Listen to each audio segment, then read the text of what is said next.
বাজারের থলেটা রান্নাঘরের সামনে রাখতে রাখতে রজতবাবু কলিকে বললেন, আজ বাজারে ভালো চিংড়ি উঠেছিল বৌমা, তুমি খুব ভালোবাসো, তাই আনলাম তোমার জন্য। সব দিন তো আর ওঠে না চিংড়ি, জমিয়ে মালাইকারি করো দেখি। তোমাকে যখন দেখতে গিয়েছিলাম তখন তোমার বাবা আমাকে বলেছিলেন মেয়েটা খুব ভালোবাসে চিংড়ির মালাইকারি। সেদিন খাওয়ার জন্য আর ডাকতে হয় না ওর মাকে। হাত পা ধুয়ে রজতবাবু কলিকে এক কাপ চা দিতে বললেন। ঠাকুর ঘর থেকে কলির শাশুড়ি মমতা দেবী বেরিয়ে এসে একটু উচ্চস্বরে বললেন, আজ তো তোমার আর বাবুর নিমন্ত্রণ আছে ও পাড়ার মিত্তিরদের বাড়ি। আজ আর মালাইকারি করতে হবে না বৌমা, মাছগুলো ধুয়ে বেছে ফ্রিজে তুলে রাখো। আরে আমরা খাবো না বলে মালাইকারি হবে না, এটা কোনো কথা হলো? তোমরা খাবে, আমরা তো নিমন্ত্রণ বাড়ি ভালো মন্দ খাবই। বৌমার প্রিয় মাছ নিজের জন্য রান্না করবে, সত্যি তুমি পারোও বটে। বলতে বলতে রজতবাবু চায়ের কাপে চুমুক দিলেন। তুমি থামো তো, বাড়ির বেটা ছেলেরা না খেলে আমাদের কি খেতে ভালো লাগে? আর নিজেদের জন্য ইচ্ছাও করে না অত রান্না করতে। আমি আর বৌমা দুটো যা হোক ফুটিয়ে নেব। বলতে বলতে কলির শাশুড়ি রান্নাঘরে ঢুকে থলেতে উকি দিলেন। চিংড়ি মাছগুলো দেখেই কলির মনটা খুব আনন্দ হয়ে উঠেছিল, কিন্তু শাশুড়ি মায়ের কথা শুনে শ্বশুর মশাইকে বলল, থাক বাবা, কাল করব, সকলে একসাথে খাবো আমরা।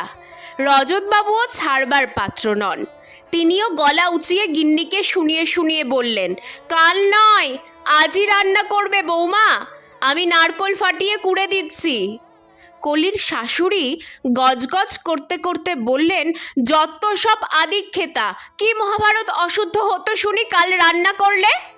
বলেই ঘরে চলে গেলেন। শাশুড়ি মা ঘরে চলে গেলে কলিকে কাছে ডেকে বসালেন রজতবাবু। বললেন, শোনো মা, সবে বিয়ে হয়ে এসেছো, সারাটা জীবন পড়ে আছে। আমরা ছেলেরা রোজগার করলেও তোমরা সংসারকে সুন্দর করে গড়ে তোলো নিজের হাতে। কিন্তু মেয়েদের এই এক দোষ, সকলের জন্য ভাবে কিন্তু নিজের জন্য ভাবে না। বাড়ির ছেলেরা বাড়ি না থাকলে তারা ঠিকমতো রান্না খাওয়াও করে না।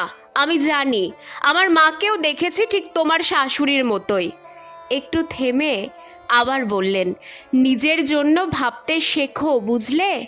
সংসারে যা হচ্ছে সেটা তোমার পছন্দের নাও হতে পারে, সে খাবার হোক বা অন্য কিছু। প্রতিবাদ করতে শেখো। অন্যের পছন্দ কেন নিজের ঘাড়ে নেবে? যদি নিজের জন্য না ভাবতে বা কিছু করতে পারো, দেখবে সারা জীবন আফসোস করতে হবে। কলি হাঁ করে শ্বশুর মশাইয়ের কথাগুলো শুনে যাচ্ছিল। এবার দাও দেখি একটা নারকেল বের করে, একটু হেল্প করে দেই তোমাকে। কলি মনে মনে খুব খুশি হয়ে, বাবা আপনার কথা আমি সারা জীবন মনে রাখব বলেই ঢিপ করে একটা প্রণাম করে নিল। আমরা মেয়েরা নিজেরাই নিজেদের শত্রু, নিজের জন্য ভাবিও না আর ভাবতেও শেখাতে পারি না মেয়ে বা বৌমাদের। বরাবর দেখেছি বাড়িতে বাবা দাদা যেদিন না থাকতো সেদিন কোনো রকমে দুটো রান্না করতো মা ঠাকুমা বা শাশুড়ি মায়েরা।